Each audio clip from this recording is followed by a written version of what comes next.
പാചകവാതകത്തിനുള്ള subsidy നമ്മൾ ഒരുപാട് കാലം ചർച്ച ചെയ്ത വിഷയമാണ്.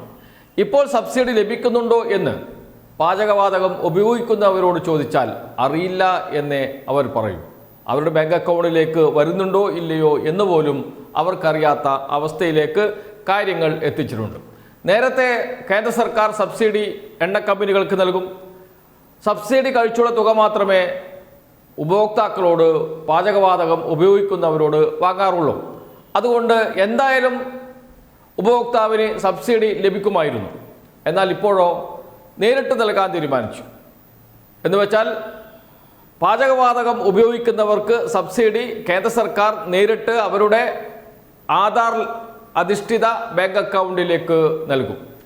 എണ്ണ കമ്പനികൾക്ക് നൽകുന്നത് അവസാനിപ്പിച്ചു. പിന്നീട് മെല്ലെ മെല്ലെ സബ്സിഡി തന്നെ ഇല്ലാതാകുന്ന അവസ്ഥയിലെത്തി. ഇതുപോലെ തന്നെ സാമൂഹ്യ സുരക്ഷാ പെൻഷൻ 62 ലക്ഷം പേർക്ക് ലഭിക്കുന്ന സാമൂഹ്യ സുരക്ഷാ പെൻഷൻ എത്തുമോ എന്നതാണ് അറിയാനുള്ളത്. അതിലേക്ക് തന്നെയാണ് കാര്യങ്ങൾ പോകുന്നത്. കേന്ദ്ര സർക്കാർ മൻമോഹൻ സിംഗിൻ്റെ കാലത്താണ് ഇത് നടപ്പാക്കാൻ തുടങ്ങിയത്.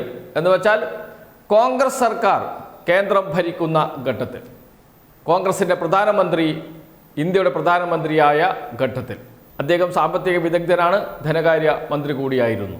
അദ്ദേഹത്തിൻ്റെ നയം നിലപാട് ഇതാ കേരളത്തിലും വി ഡി സതീശൻ സർക്കാർ, അദ്ദേഹം മുഖ്യമന്ത്രിയാണ്, ധനകാര്യ വകുപ്പ് മന്ത്രി കൂടിയാണ്, നടപ്പാക്കാൻ പോകുന്നു. മൻമോഹൻ സിംഗിൻ്റെ നടപടികൾ കൂടുതൽ ശക്തിയോടെ നടപ്പാക്കിയതാണ് മോദി സർക്കാർ, BJP സർക്കാർ.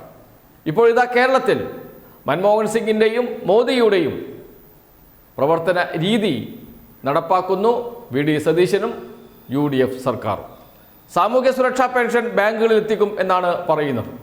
ഇപ്പോൾ വന്ന പുതിയൊരു ചർച്ചയുണ്ട്. 62 ലക്ഷം പേർക്ക് സാമൂഹ്യ സുരക്ഷാ പെൻഷൻ നൽകേണ്ട കാര്യമില്ല. അത്രയും പേർ കേരളത്തിൽ പെൻഷന് അർഹരായവരില്ല. ഏകദേശം 30 ലക്ഷത്തോളം പേർ മാത്രമേ വരികയുള്ളൂ എന്നാണ്. 30 ലക്ഷത്തോളം പേർ മാത്രമേ വരികയുള്ളൂ.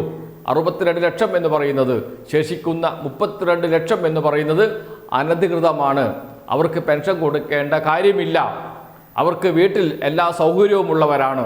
ഇതാണ് ഇപ്പോൾ UDF നേതാക്കൾ പറയുന്നത്. എന്ന് വെച്ചാൽ പെൻഷൻ പകുതിയായി ചുരുക്കുക എന്നത്. കേരളത്തിൽ LDF സർക്കാർ നടപ്പാക്കിയ രീതിയുണ്ട്.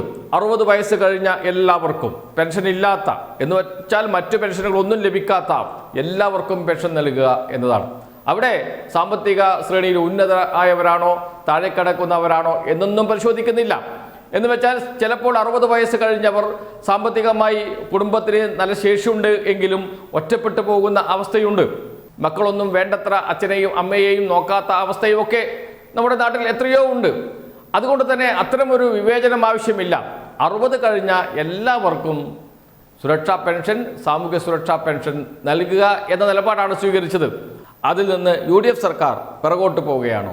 ആണ് എന്ന് വേണം കരുതാൻ. നിലവിലുള്ള പെൻഷൻ പകുതിയായി ചുരുക്കുക, അതാണ് അവരുടെ ലക്ഷ്യം. ഇതിന് പറയുന്ന ന്യായം 30 ലക്ഷം പേർക്ക് മാത്രമേ അർഹതയുള്ളൂ. ശേഷിക്കുന്ന 32 ലക്ഷം പേർ അവർ DYFIക്കാരാണ്. ആ പണം അവർ കൊള്ളയടിക്കുകയാണ്. സഹകരണ ബാങ്ക് വഴി ആ പണം ആർക്കാണ് നൽകുന്നത് എന്ന് പോലും അറിയില്ല. അതിൽ വലിയ അഴിമതിയുണ്ട്. DYFIക്കാരൊക്കെ അതല്ലെങ്കിൽ CPIMകാരൊക്കെ കമ്മീഷൻ പറ്റുകയാണ് എന്നൊക്കെ സോഷ്യൽ മീഡിയയിൽ പ്രചാരണം ആരംഭിച്ചിട്ടുണ്ട്. എന്ന് വെച്ചാൽ പെൻഷൻ ബാങ്ക് വഴിയാക്കുക എന്നത് വെറുതെ എടുത്ത ഒരു തീരുമാനമല്ല. ഒരു ദീർഘകാല ലക്ഷ്യമുണ്ട് അതിന്. പെൻഷൻ പകുതിയായി വെട്ടിക്കുറയ്ക്കുക, അത് തന്നെയാണ് ലക്ഷ്യം. ഒപ്പിടാൻ പോലും അറിയാത്തവരുണ്ട് നമ്മുടെ നാട്ടിൽ. അവർക്ക് ബാങ്ക് അക്കൗണ്ടുകൾ ഇല്ലാത്തവരുണ്ട്, എത്രയോ പേരുണ്ട്. പ്രത്യേകിച്ച് വൃദ്ധജനങ്ങൾ. അവർക്കൊക്കെ എങ്ങനെ പെൻഷൻ നൽകും?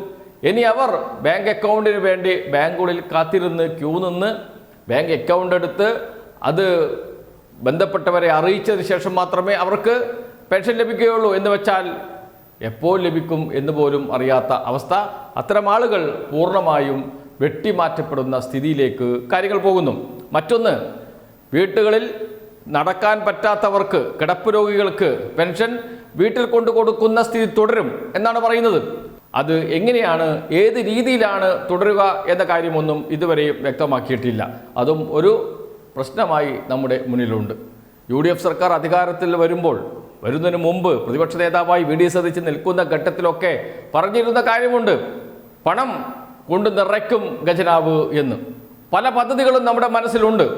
ഇപ്പോൾ ഖജനാവിൽ പൂച്ച പെറ്റ് കിടക്കുകയാണ്, അത് മാറ്റും, പണം കൊണ്ട് നിറയ്ക്കും എന്ന്. ആ പണം നിറയ്ക്കാൻ ഈ പാവപ്പെട്ടവരുടെ വൃദ്ധജനങ്ങളുടെ കയ്യിൽ നിന്ന്, അവരുടെ ചട്ടിയിൽ നിന്ന് കൈയിട്ട് വാരുകയാണോ ചെയ്യുക? അതാണ് ഇപ്പോൾ ചോദിക്കുന്ന ചോദ്യം. അതാണോ നിങ്ങൾ കണ്ട പദ്ധതി? ഇതാണ് 62 ലക്ഷം വരുന്ന പെൻഷൻകാർ ചോദിക്കുന്നത്, വൃദ്ധജനങ്ങൾ ചോദിക്കുന്നത്. ഇപ്പോൾ തന്നെ അവരുടെ മനസ്സിലേക്ക് തീക്കോരിയിട്ടിട്ടുണ്ട് UDF സർക്കാർ. ഈ വാർത്ത പുറത്തു വന്നതോടുകൂടി അവർ പ്രതികരിച്ച് തുടങ്ങിയിട്ടുണ്ട്. പ്രതികരിച്ചിട്ടും ഇനി എന്താണ് കാര്യം, 5 വർഷം സഹിക്കുകയല്ലാതെ വേറെ വഴിയില്ലല്ലോ എന്ന് പറയുന്നവരുമുണ്ട്. എന്തായാലും ഒരു കാര്യം ഉറപ്പാണ്, പെൻഷൻ പദ്ധതിയിൽ നിന്ന്, സാമൂഹ്യ സുരക്ഷാ പെൻഷൻ പദ്ധതിയിൽ നിന്ന് മെല്ലെ മെല്ലെ സർക്കാർ പിൻവാങ്ങുകയാണ്.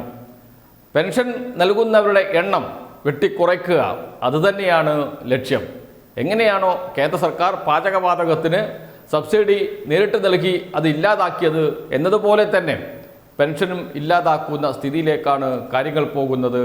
എന്തായാലും ഒരു കാര്യം ഉറപ്പാണ്, ഈ സർക്കാർ പാവപ്പെട്ട അമ്മമാരുടെ കണ്ണീര് കാണാതെ പോയാൽ അത് വലിയ ദുരന്തമായിരിക്കും.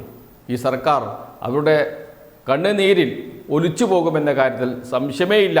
അവരുടെ വീടുകളിൽ അവരുടെ കയ്യിൽ കിട്ടിയിരുന്ന പെൻഷൻ 2000 രൂപ അത് തട്ടിപ്പറിച്ചിട്ട് കേരളത്തിൽ എന്താണ് ചെയ്യാൻ പോകുന്നത് ഈ സർക്കാർ?